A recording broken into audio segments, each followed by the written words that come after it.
রে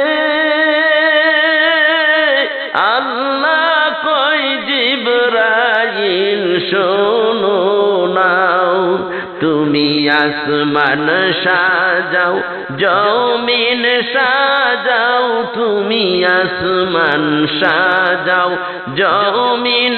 কোথায় তাকাইতে পারে? আজকে আমার হাবিবের বল আকাশের দিকে একটু তাকাইতে কর, আকাশের দিকে তাকা। যেই পাহাড়ে দাঁড়িয়ে নবীজি কান্দে, আমি ওই পাহাড়ে দাঁড়িয়ে কেঁদেছি।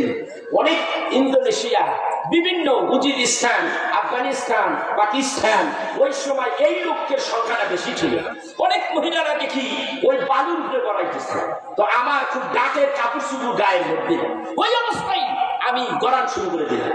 কেন এরা গড়াচ্ছে আমি তখন বুঝতে পারলাম যে এই বালুর ভিতরে আমার নবীজির কদম লাগছে, এই পানির ভিতরে আমার নবীর কদম লাগছে। আর আর 1000 যে ফেরেশতা নেমেছে তাদেরও কদম লেগেছে।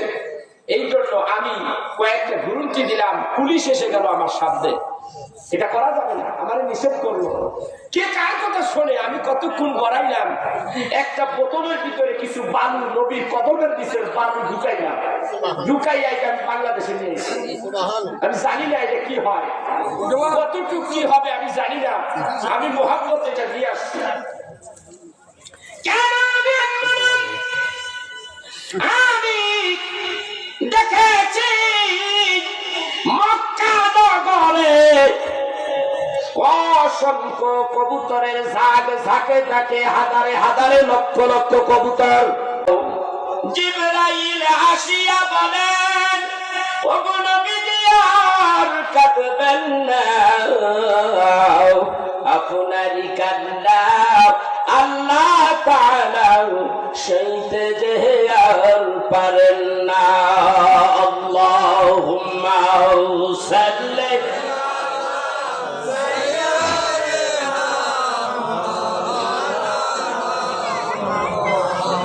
ওয়া আলা আলি সাইয়্যিদিনা।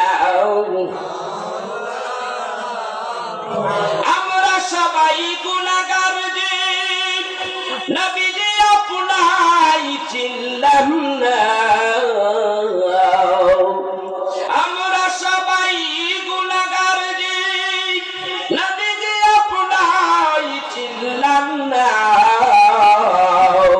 যার কারণে রোজ হাসরে আমাদেরকে ভুলেন না।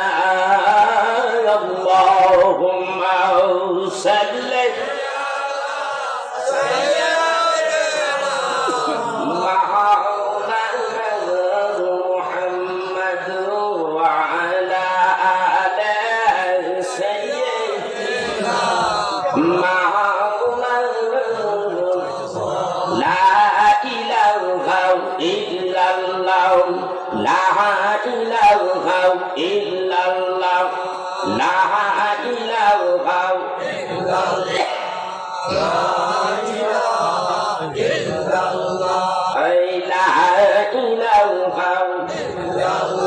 জোরে জোরে লা ইলাহা নেই কাহু নেই আল্লাহ সারা, লা ইলাহা ইল্লাল্লাহ, লা ইলাহা ফুলের ঘ্রাণে ঘ্রাণে ওদের গুঞ্জলা নেই, ওই নবের সুর শুনে মন দেয় যে নীরব সারা।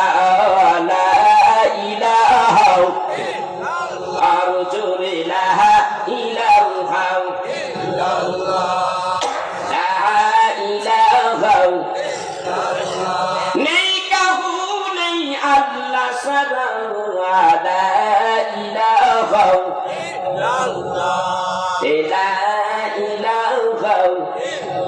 আকাশ নীলে নীলে মুখর সিলাই সিলাই, আকাশ নীলে নীলে মুখর সিলাই সিলাই, ওই নবের ঝর্ণা ধারাও আকুল বাউকুল করা লা ইলাহা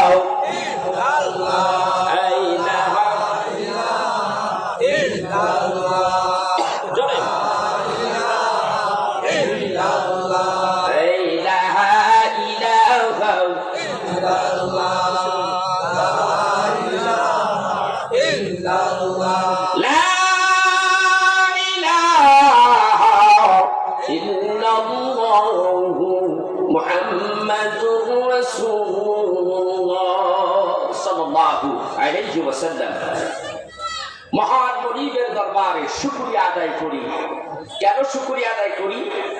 শুকরিয়া আদায় করার কথা তো বলে শেষ করা যাবে না, তবে আজকে একটু বেশি বেশি শুকরিয়া আদায় করবো এই জন্য যে আজকে খুব ঠান্ডা, গতকালকের থেকে খুব ঠান্ডা পড়েছে। গতকালকে আমি ঢাকা সাভারে প্রোগ্রাম করতেছিলাম, তো প্রোগ্রাম করতে যখন গেছি তখন দেখি ঠান্ডা এসে গেছে, হঠাৎ করে ঠান্ডা এসে গেছে। তা আমি মনে করলাম হঠাৎ করে ঠান্ডা এসে গেল তো বিপত্তু যে প্রোগ্রামগুলি আছে এখন প্রোগ্রামগুলি করতে খুব কষ্ট হবে, তো মালিক ভরসা, মালিক যা করবে। তো এই ঠান্ডা আজকের এই ওয়াজ মাহফিলের মধ্যে যারা আসছেন আর যারা আসেন নাই, এটা একটা পরীক্ষা। এই ঠান্ডাটা একটা পরীক্ষা, ঠিক কিনা?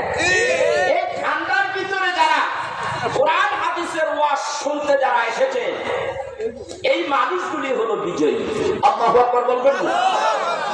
যারা বাড়িতে আছেন ঠান্ডা উহু করতেছে, বাড়িতে থাকেন, ওয়াজ মাহফিল চলতেছে, সামান্যতম একটু ঠান্ডা আপনার সহ্য হলো না, তাহলে কবরের জগতে কত কষ্ট যে একা একা করতে হবে সেই কথাটা কি আপনি চিন্তা করেছেন? কথা কয় সেটা কি আপনি চিন্তা করছেন? করেন না। কবর একটা ভয়ানক জায়গা।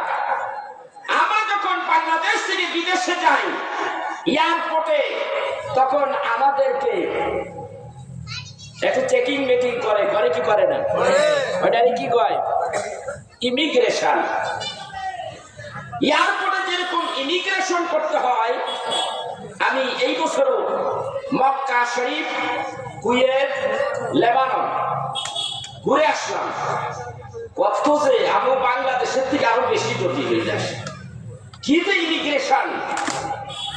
ঠিক কবরের মধ্যে আপনার প্রথম ইমিগ্রেশন হবে কবরে। সেখানে যদি আপনি পার হতে পারেন, বাকি ঘাটগুলি আপনি পার হয়ে যেতে পারবেন, ঠিক কিনা? এই জন্য কবি বলতেছে, কত জানাজার পড়াইছি নামাজ,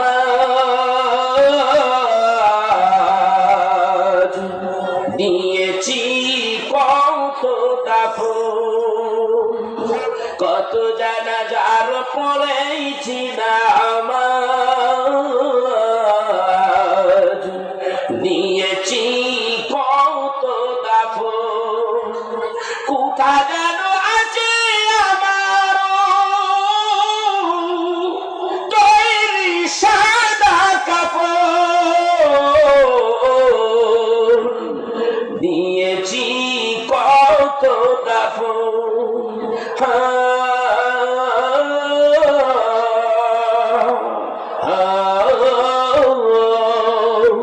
দিয়েছি কত দাফন, ঠিক কিনা? কত দাফন কাপড় দিছি না, কত মানুষের জানাজায় শরীক হয়েছিল, হইলে মনে পড়ে না একদিন ওই অবস্থা আপনার আমার হতে পারে? এটা তো অবশ্যই হবে, মিস নাই। এই মৃত্যুর থেকে পালানোর কোনো উপায় আছে? তাহলে আপনার আমার দেশের মানুষগুলি কেমন করে ল্যাপের তলে আছে, একটু আসেন না এখানে, আমরা বসবো, একটু কোরআন সুন্নাহ এবং কোরআন সুন্নাহ থেকে যে সমস্ত ঘটনাবলীগুলি বর্ণনা করা হবে, এই কথাগুলি আমরা শুনবো। আজকে আমাদের মাহফিলে এমন একজন ব্যক্তি আসতেছেন, একে সবসময় আপনি দাওয়াত দিয়ে সবসময় পাবেন না, যিনি উস্তাদুল উলামা, যার ছাত্ররাও এখন উস্তাদ হয়ে গেছে। হ্যাঁ, আন্তর্জাতিক খ্যাতি সম্পূর্ণ মুফাসসির কোরআন, লেখক গবেষক উস্তাদুল উলামা আলহাজ আল্লামা মুফতি ডক্টর মোহাম্মদ কফিরউদ্দিন সরকার সালিহি, আল্লাহ তারে কবুল করুন। উনি আসতেছেন আমার পরে ইনশাআল্লাহ, উনি আলোচনা করবেন। এর ভিতরে আমি একটু টুটা ভাটা দিয়ে কিছু কথা বলি। আমার বাড়ি কিন্তু মির্জার চরে, আসলে আমি মির্জার চর থাকি না, শিবচরে থাকি, আর শিবচরও থাকি না, সারা বাংলাদেশে থাকি। আমি আজকেও ঢাকা থেকে আসি। আমি যে এইসব একটা ডাল ভাত খাবো বাড়িতে সুযোগ পাইনি, এত কষ্ট করে জার্নি করে এসেছি আপনাদের প্রোগ্রাম করার জন্য। আবার আগামীকাল সিরাজগঞ্জ শাহজাদপুরে চলে যেতে হবে। আমি এইভাবে প্রতিদিন প্রোগ্রাম করতে হয়, তার মধ্যেও কিছু কথা আপনাদের মাঝে রেখে দিতে চাই। আল্লাহ যেন আমাকে তৌফিক দান করে। আজকে এই মাহফিলে যারা এসেছেন তারা কোরআনকে, সুন্নাহকে আপনারা সম্মান করেছেন, ইজ্জত করেছেন। যারা আসে নাই এরা কোরআন সুন্নাহকে ইজ্জত করতে জানলো না। আজকের এই মাহফিলে যারা এসেছেন কোরআন সুন্নাহকে যারা সম্মান করেছেন, তাজিম করেছেন, ইজ্জত করেছেন, আপনার ইজ্জত বাড়াবে কে? জোরে বলেন, বাড়াবে কে? আল্লাহ আপনার আমার ইজ্জত বাড়িয়ে দিবে ইনশাআল্লাহ। আজকের এই কোরআন, এই কোরআনের মাহফিল, কোরআন সুন্নাহর মাহফিল যেখানে হয় এখন আর লোক ঠোক হয় না, কম হয় লোক, কিন্তু গান বাদ্য যেখানে হয় সেখানে লোকের কোনো অভাব আছে? সেখানে অভাব নেই। আপনি দুইজন ব্যক্তি যারা গান গায়ক গায়, এইদিকে একজনে দিলেন শরিয়াত, ওইদিকে দিলেন একজন মারেফত, দুইজনে যদি গান গাইতে দেন ইনশাআল্লাহ তারা যা পারে কইতে আছে, কিন্তু আপনারা ইনশাআল্লাহ উপস্থিতি আপনাদের কম নাই। কিন্তু মূল কথা হলো কোরআন সুন্নাহর আলোচনা যেখানে হয় সেখানে বর্তমান এই সময়ে, এই বছর, বিশেষ করে এই বছর মানুষ খুবই কম। কেন? এটা কি কোরআন সুন্নাহকে অবমাননা করা হয় না? কথা কয়, অবমাননা করা হয় না? অথচ এই কোরআন প্রতিষ্ঠিত করতে, এই কোরআন মানুষের সামনে দাওয়াত দেওয়ার জন্য আল্লাহর হাবিব কতই না কষ্ট করেছে, করে নেই? আমার ভাইরা হাজী সাহেব আছেন দু একদিন এখানে। হাজী সাহেব আপনি আলহামদুলিল্লাহ, আপনি তো পুরো মানুষ, আপনারা তার কি করবো? তারপর কাজে লাগবে এটা আসেনি, বিয়ে তো জুয়ার নাই। যারা মক্কা নগরে গিয়েছেন, হারেম শরীফে ইব্রাহিম খলিলুল্লাহ রোড দিয়ে ঢুকেই হাতের একটু বামে লিফট দিয়ে উঠে ৭৯ নম্বর গেট দিয়ে ঢুকতে হয়। এটা সামনে, আর এটার অপোজিট পূর্ব দিকে একটা পাহাড় আছে, সেই পাহাড়টাকে বলা হয় জাবালে কুবাইস। কি পাহাড় বলা হয়? জাবালে কুবাইস। আমি এই বছর টোর দিয়ে এসেছি, ওমরা করেছি 10টা। এত পরিশ্রম করেছি, ওই দেশের যত নিদর্শন রয়েছে আমি যতটুকু সম্ভব ততটুকু ঘুরেছি। আমি হোটেলে ঘুমাসি নাই 2 ঘন্টার বেশি না, সারাটা সময় দৌড়াইছি। ইসলামকে জানতে হবে, দ্বীনকে জানতে হবে, আল্লাহ রাসূল কি করেছেন, কোথায় কষ্ট করেছেন, সেইগুলি আমি জানার জন্য সেই জাবালে সুর আপনার দ্বারা সম্ভব না। 3.5 মাইল পেঁচায়ে পেঁচায়ে উঠছে, 2.5 ঘন্টা লাগছে, নামতে লাগছে 1.5 ঘন্টা। তো জাবালে কুবাইস পাহাড়ের পাদদেশে আল্লাহর হাবিব সাহাবীদেরকে নিয়ে দাঁড়িয়ে আছে। ওখান থেকে কাবা শরীফটা দেখা যায়, এখন তো দেখা যায় না, বাউন্ডারি।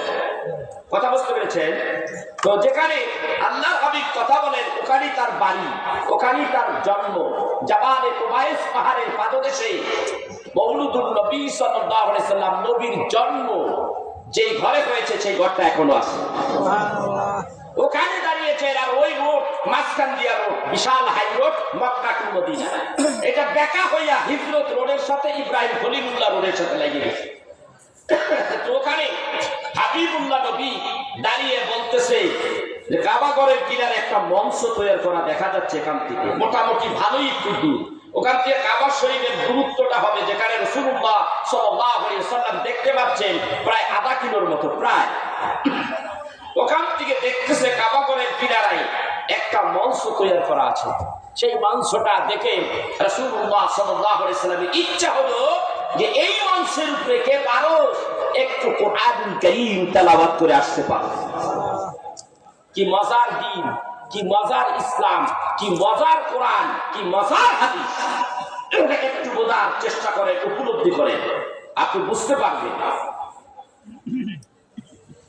আল্লাহ তাআলার নবী বললেন, সাহাবীদের মধ্যে ঘোষণা করে দিলেন, কে আছো ওই মঞ্চের ভিতরে যাইয়া কাফেরদের মঞ্চের উপরে উঠিয়া সূরা আর রহমান থেকে একটু তেলাওয়াত করতে পারো? কে আছো? নবীর একজন সাহাবী, জলিল কদর সাহাবী হযরত আব্দুল্লাহ বিন মাসউদ রাদিয়াল্লাহু তাআলা আনহু দাঁড়িয়ে গেলেন, ইয়া রাসূলুল্লাহ, ইয়া হাবিবাল্লাহ, আপনি অনুমতি দেন গো নবীজি, আমি যাব, আমি একটু তেলাওয়াত করে আসি। আল্লাহর হাবিবের অনুমতি নিয়ে হযরত আব্দুল্লাহ বিন মাসউদ নবীজির সাহাবী চলে গেলেন। আস্তে আস্তে যাইতে যাইতে একেবারে মঞ্চের উপরে উঠে গেলেন। মঞ্চের উপরে উঠে গেলেন, মঞ্চের সামনে কিছু কিছু মানুষ পাতলা পাতলা, কিছু কিছু মানুষ নিচে বসা, কেউ কেউ দাঁড়িয়ে আছে। মানুষগুলি সব কাফের, একমাত্র একজন তিনি সাহাবী মুসলমান। তিনি ওখানে দাঁড়িয়ে তেলাওয়াত শুরু করে দিলেন। আমার সাথে পড়তে পারেন, বিসমিল্লাহির রাহমানির রাহিম।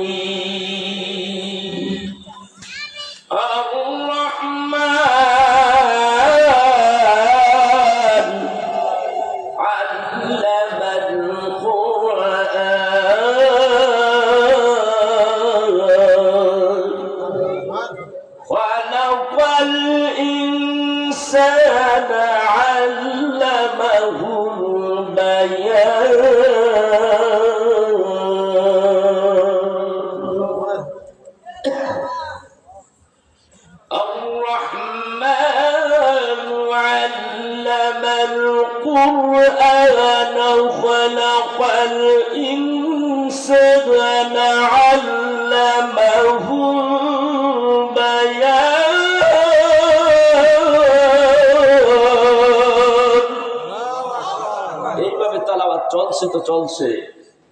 এর মধ্যে একটা কাফের দৌড়াইয়া আবু জেহেলের কাছে চলে গেছে। নেতা, ও নেতা, আপনি কি খেয়াল করছেন? কাফেরের বাচ্চায় ডাকটা বলতেছে, আপনি কি খেয়াল করেছেন মুসলমানের বাচ্চার কত বড় সাহস, আমাদের মঞ্চের উপরে দাঁড়িয়ে কোরআন তেলাওয়াত করতেছে? আপনি কি কিছু বলবেন না? তো বলতেছে, আপনি কি কিছু বলবেন না? বিচার আপনি করেন, নাহলে আমি করা ধরবো। আবু জেহেল ওখান থেকে আসতেছে মঞ্চের দিকে, তো পকেটের ভিতর থেকে একটা চামড়ার মুজা হাঁটতেছে আর হাতের মধ্যে পড়তেছে, হাঁটতেছে আর হাতের মধ্যে পড়তেছে। ব্যাগটা নিয়ে আসো। এর মধ্যে দেখা গেল তিনি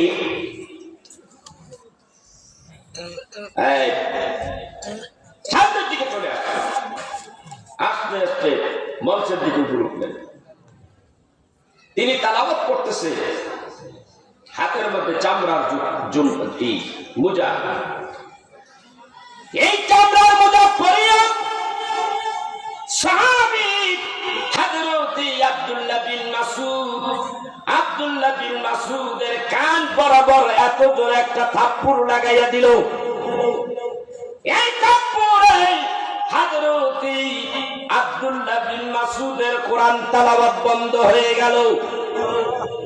কানের মধ্যে হাত দিলেন, কানের ভিতরে হাত দিলেন, এতিমের মতো মঞ্চের থেকে নেমে গেলেন।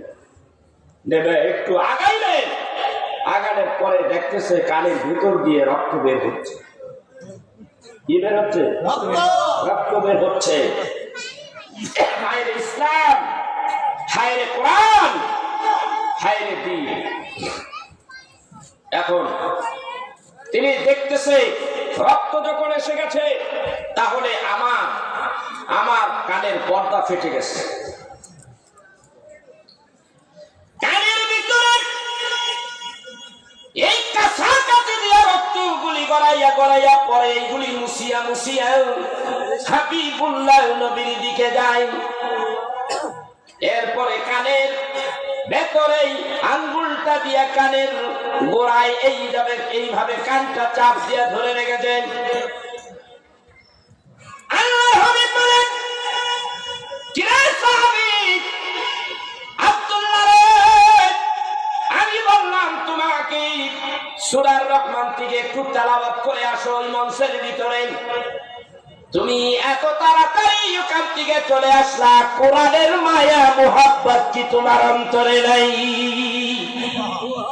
ইয়া রাসূলুল্লাহ, ইয়া হাবিবাল্লাহ, কোরআনকে ভালোবাসি গো নবীজি, কোরআন তেলাওয়াতকে মুহাব্বত করি, কোরআন তেলাওয়াত আমার কাছে বড় মধুর লাগে, বড় ভালো লাগে গো নবীজি।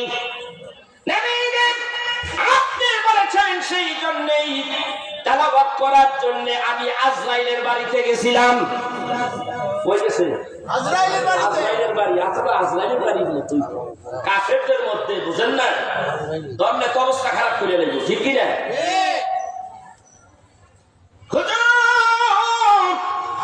কোরআন তেলাওয়াত করতে গিয়েছিলাম, আমি বুঝতে পারি না কোরআন তেলাওয়াত করলে কাফেররা এইভাবে কোরআনের বিরুদ্ধে কথা বলে।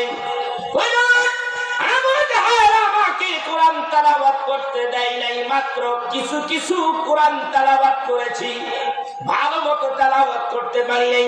মঞ্চের ভিতর দিকে আমাকে নামিয়ে দিয়েছে, আর আবু জাহেলরা আমার কান বরাবর একটা থাপ্পড় দিয়েছে গো নবীজি। হযরতে আব্দুল্লাহ বিন মাসউদ দাঁড়িয়ে রইলেন, তিনের নবী সাহাবীদেরকে নিয়ে দাঁড়িয়ে আছে। কে আব্দুল্লাহ, কোরআন তেলাওয়াত করতে যাইয়া তোরা যে থাপ্পড়টা মেরেছে, ব্যথা পাইছস কি?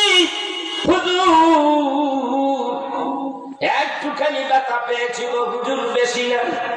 মনে মনে চিন্তা করেন, আমি যে কত বড় ব্যথা পেয়েছি, এত ব্যথা হচ্ছে আমার কানের ভিতরে টন টন করতেছে ব্যথায়।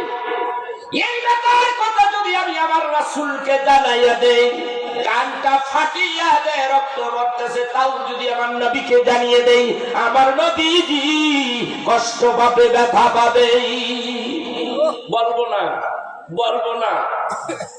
কানের গোড়ায় হাত ধরিয়া এইভাবে রাখছে, জানি একটু রক্ত বের না হয়। রাসূল আরবি ডাক দিয়ে বলে, কে সাহাবী, কানের গোড়ায় এইভাবে কেন হাত দিয়ে রাখছো? হুজুর গো একটু একটু ব্যথা করে, দেখি দেখি কেমন ব্যথা করে রে, দেখি কি হয়েছে রে, কি হয়েছে একটু দেখি। কিতাবের মধ্যে আসছে, নবীজি নিজে হাতে আব্দুল্লাহর কান থেকে, কানের গোড়ার থেকে হাতখানা সরাইয়া নিলেন। ওই ভেতর থেকে রক্ত জমা, রক্তগুলি টপ টপ করে বেবে গাল বেবে জমিনে স্পর্শ করে। দিনের নবী কাঁদতে বলে, আব্দুল্লাহ রে, তোর না কান ফেটে গেছে রে আব্দুল্লাহ, তোর কি ব্যথা লাগে না রে আব্দুল্লাহ, তোর কি ব্যথা লাগে না? এই বলিয়া যখন নবীজি এই কথা বললেন, অমনি আব্দুল্লাহ কান্না শুরু করে দিল। মনে হয় বাচ্চা ছেলে বাবার সামনে কান্না করতে আছে। ইয়া রাসূলুল্লাহ, ইয়া হাবিবাল্লাহ, এত জোরে থাপ্পড় দিছে গো নবীজি, আর আগেই আমার কানের পর্দা ফেটে গেছে। ও গো নবীজি, এই কোরআনের জন্য আমার কানটা আবু জাহেল ফাটাইয়া দিয়েছে।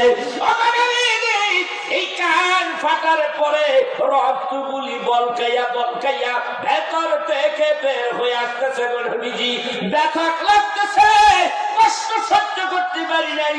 এই কথা বর্ণনা দিচ্ছে আব্দুল্লাহ, আর চোখের পানি ফেলাইয়া ফেলাইয়া আমার নবীর সামনে কান্দে। আব্দুল্লাহ কান্দে দেখলেও আমার দিনের নবীও কান্দে, অন্যান্য সাহাবীরাও কান্দে আর কান্দে। দিনের নবী কান্দে, সাহাবীরাও কান্দে। এমন সময় আল্লাহ ডাক দিয়ে বলে, এ জিবরাইল, আদর করে করে জিবরাইল, এই মুহূর্তেই আমার হাবিবুল্লাহ নবীর কাছে তুই জলদি করে চলে যাও।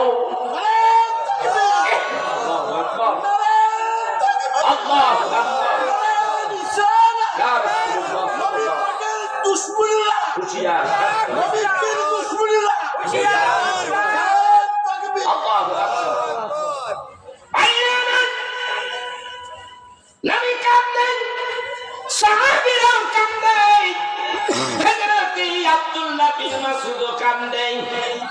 এই কান্নার মধ্যে জিবরাইল আসিয়া হাজির হয়ে গেছে। আমাদের নবী জিবরাইলকে দেখছে, আসছে, জিবরাইল চলে আসছে। আসার পরে নবীজি ভাবছে এই অবস্থায় হয়তো কোনো ওহী এসে গেছে, কোরআনের কোন আয়াতে কারিমা হয়তো নাযিল হয়ে গেছে। সেই আসমানি বাণী এখানে নিয়ে আসতেছে জিবরাইল। কিন্তু জিবরাইল একেবারে কাছে আসলেন না, ওই থেকে একটু দূরে দাঁড়িয়ে দাঁড়িয়ে মুস্কি মুস্কি হাসে, মুস্কি মুস্কি হাসে।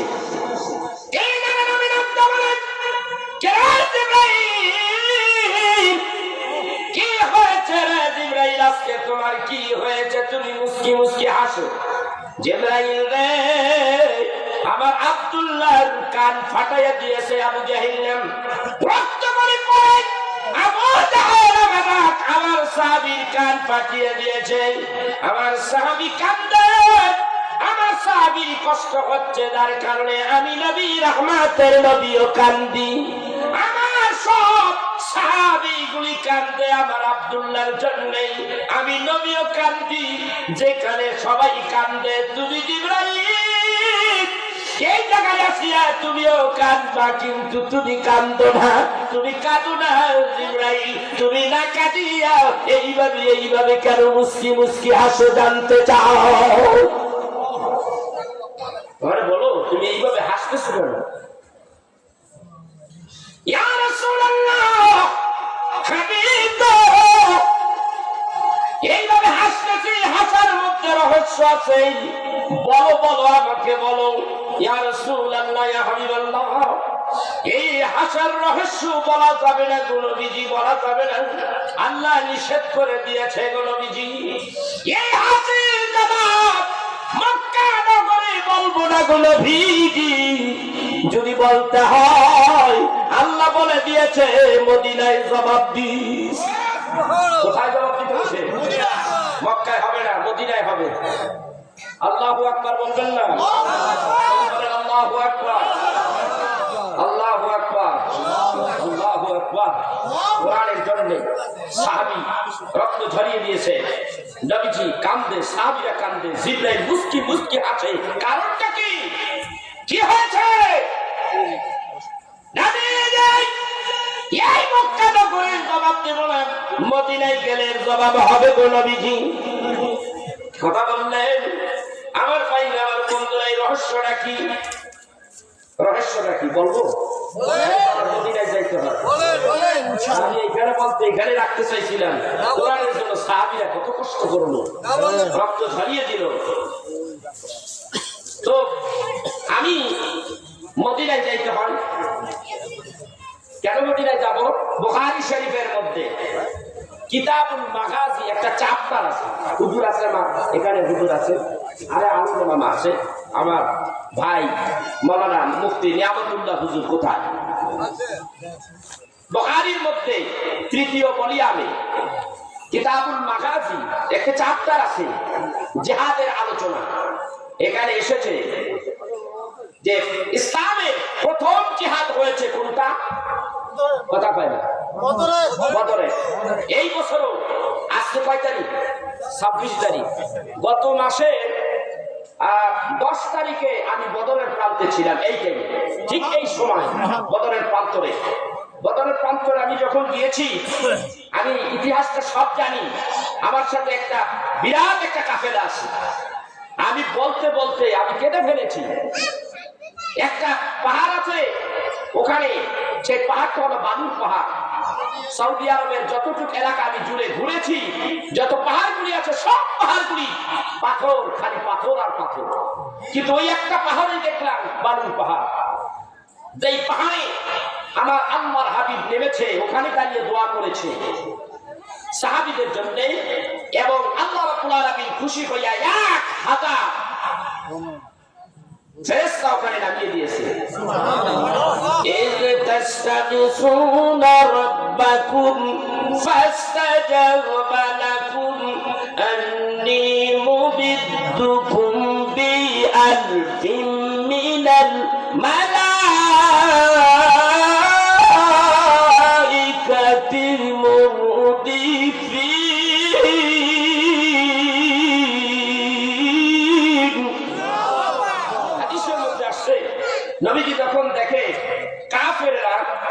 সংখ্যায় তারা 1000, মুসলমানদের সংখ্যা 313 জন, ময়দানে আছে মাত্র 300 জন। যখন তারা ওখানে জিহাদ হচ্ছে, আল্লাহর হাবিবকে যেই পাহাড়ে একটা আলাদা একটা পাহাড়ের একটু পিছনের দিকে একটা তাবু করে সেখানে আমার হাবিবুল্লাহ নবীকে রেখেছে। বলবো কি? ইচ্ছা ছিল না এটা বলা, এসে গেল এখন। বলেন ইনশাআল্লাহ বলেন। এটা বিরাট একটা চাপটা। এখন নবী আমার পিছনে তাকে একটা তাঁবুর ভিতরে রাখা হয়েছে, পাহারা দিচ্ছে হযরতে আবু বকর। আবু বকর পাহারা দিচ্ছে। নবীকে ওখানে রাখার কারণ আছে, কি জন্য রাখো? কারণ কাফেররা প্রথম টার্গেট হলো রাসূলকে, ঠিক কি না? এইটারে মানলে সব শেষ। মেইন সুইচ এইটা যদি বন্ধ করে দেওয়া হয় তাহলে আলো বন্ধ হয়ে যাবে, ঠিক কি না? মুহাম্মদ সাল্লাল্লাহু আলাইহি ওয়াসাল্লাম একে মারতে হবে আগে। তো আবু বকর তিনি আমার আল্লাহর হাবিবকে রাখলেন একটু আলাদা করে একটা জায়গায়, তিনি সুন্দর নিরাপদের মধ্যে রাখলেন।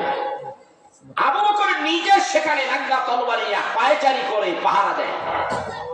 ওই দিক দিয়ে অনেক লম্বা ইতিহাস। ওই দিক দিয়ে জিহাদের ময়দানে জিহাদ শুরু হয়ে গেছে।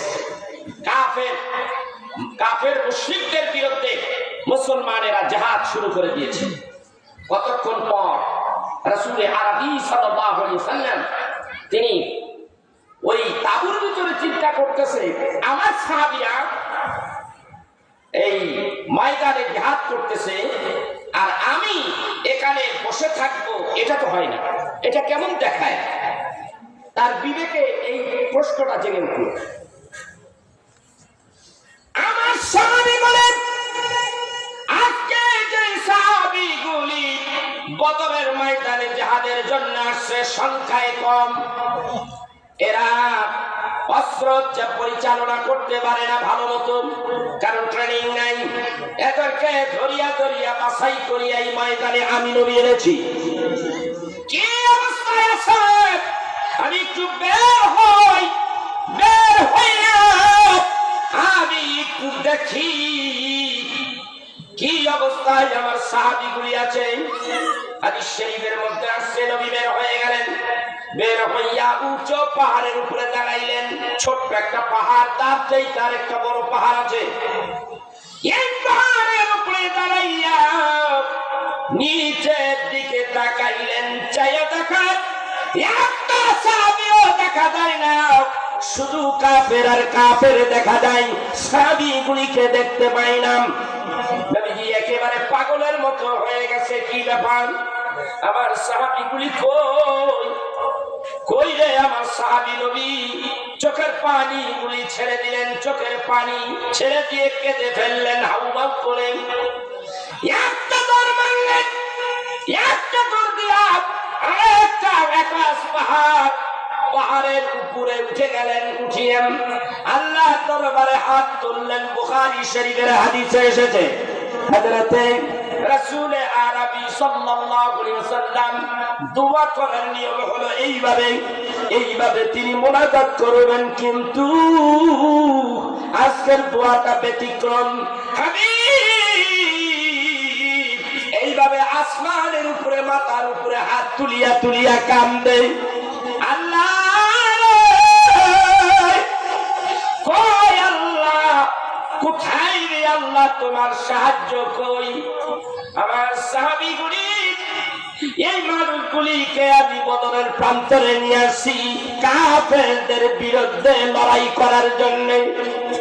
আজকে যদি এরা ইন্তেকাল করে শহীদ হয়ে যায়, আল্লাহ রে, এরা যদি শহীদ হয়ে যায়, তুমি বলো আল্লাহ আমি কাদেরকে নিয়ে দিনের দাওয়াত দেব? আল্লাহ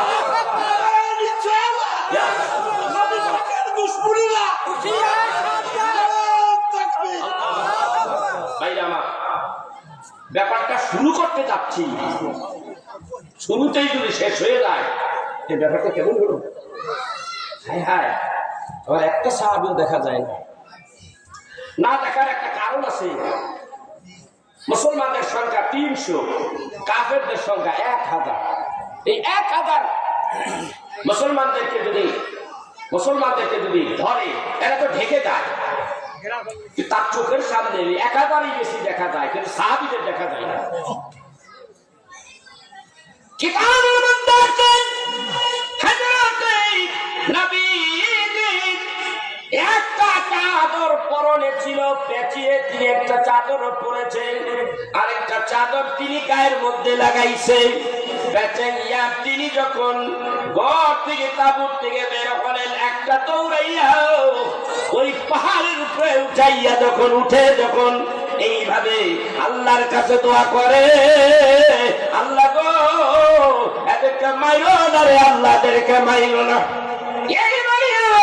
চোখের পানিগুলি যখন ছেড়ে দিয়েছে, গায়ের চাদরটা নেই, জমিনে পড়ে গেছে। হযরতে আবু বকর বলেন, আমি দৌড় মারলাম, আমার নবী কেন এরকম হয়ে গেল? তার শরীরটা এইরকম খালি ছিল না।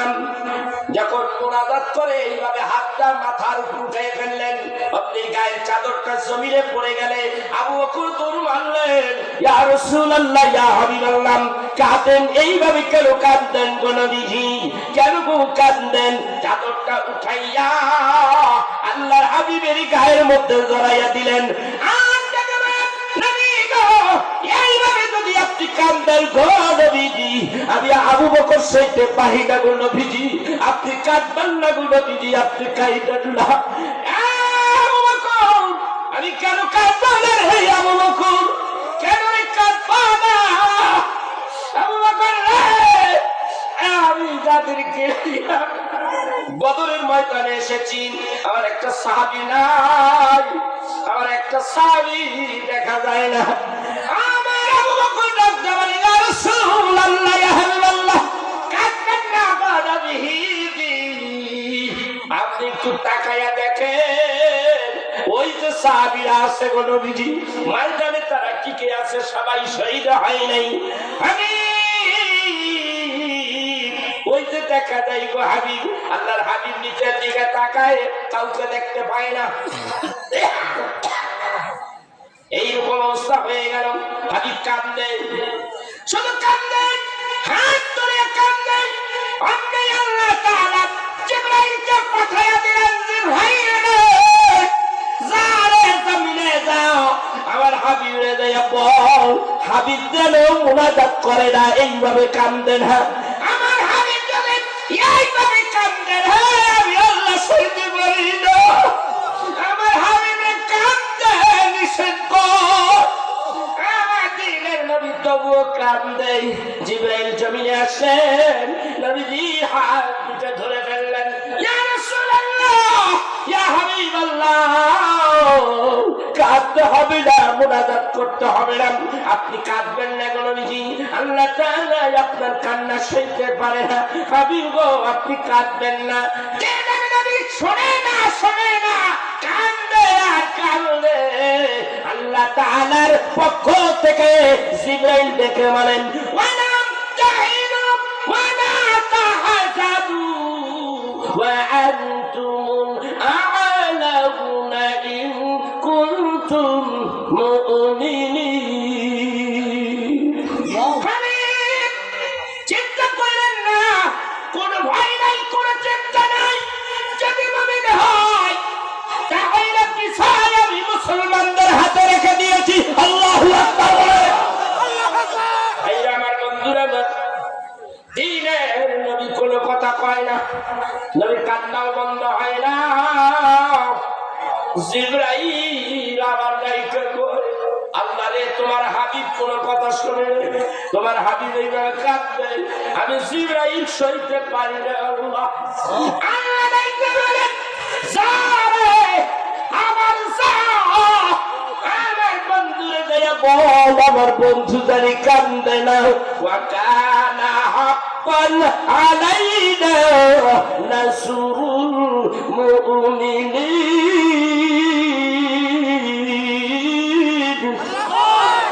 কোরআন তেলাওয়াত করতে কিন্তু আমার বুকটা ছিঁড়ে যায়। আল্লাহু আকবার যদি জোরে কোন, তাইলে আরো কিছু বাইরে হইব। খুব ঠান্ডা কথা বুঝতে পেরেছে? পিছনে যদি ঠান্ডা হয়ে যায় তাহলে গলা বসে যায়।